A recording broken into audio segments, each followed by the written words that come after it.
after-school drama club for the high schoolers.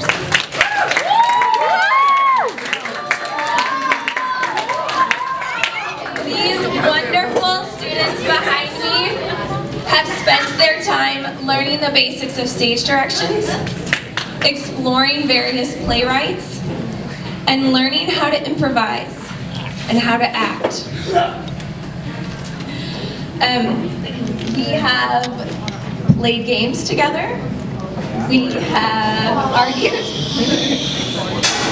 We have created, and we have made art together. And it has been a very wonderful learning and bonding experience. So I encourage any of you, are any of you 8th graders? Are we all 6th graders? Okay. So in a couple years, hopefully we will have a drama club program after school every year, and you can come be a part of it. Yeah, that'd be fun. We have a lot of fun. So I am going to introduce first Miss Shemaya Banks. She won the Optimist speech competition for middle schoolers just last week.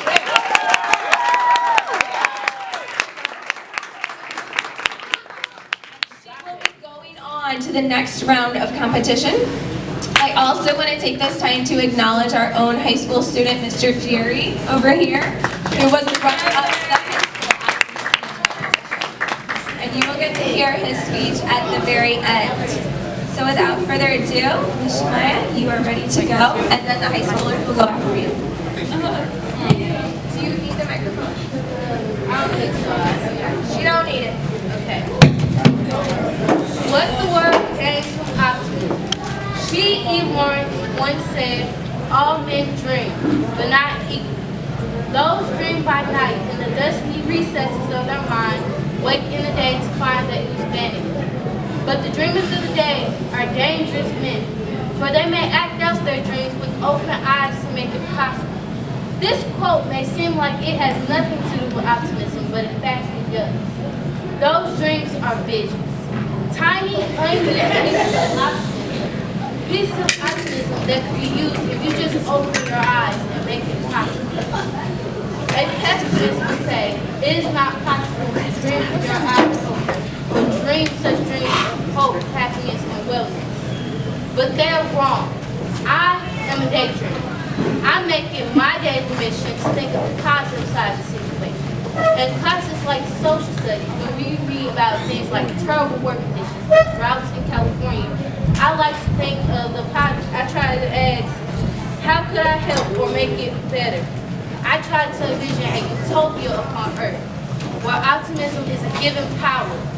From this power, the world can only gain a sense of happiness, physical wellness, mental wellness, and the ability to help others.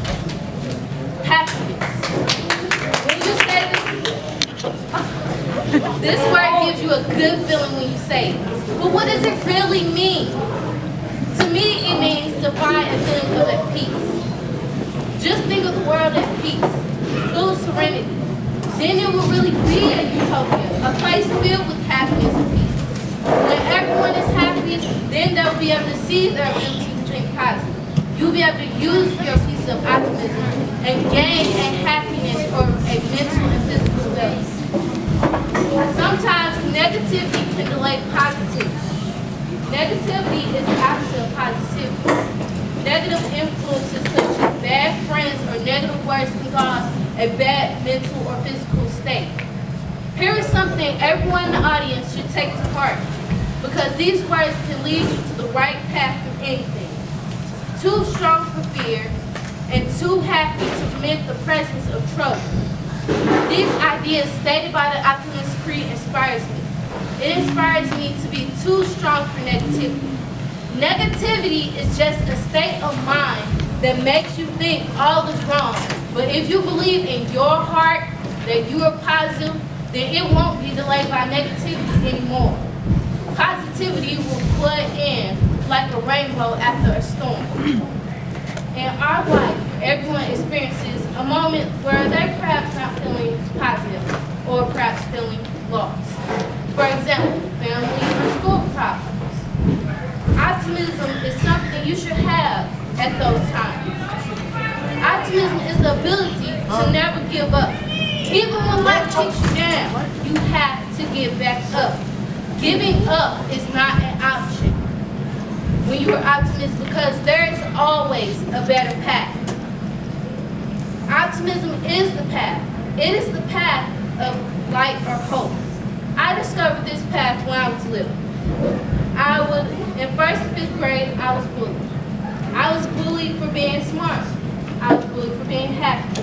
And at that age, I, like every other kid, was insecure about how I looked, or because I was finding myself, which I am still doing.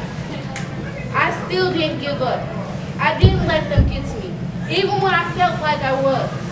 My grandmother gave me some good advice about that and optimism. She said optimism is not just being happy, but having hope in your darkest moment. On that day, I sat and thought about that. I decided that I want to be optimistic. I decided that I want to have hope and the positivity of being optimistic. And still to this day, I hope. I hope that I will inspire my generation. I hope that I will get into a good college. I hope that each and every one of you in the audience has the ability to become a daydreamer, an optimistic, and the ability to change the world. Thank you.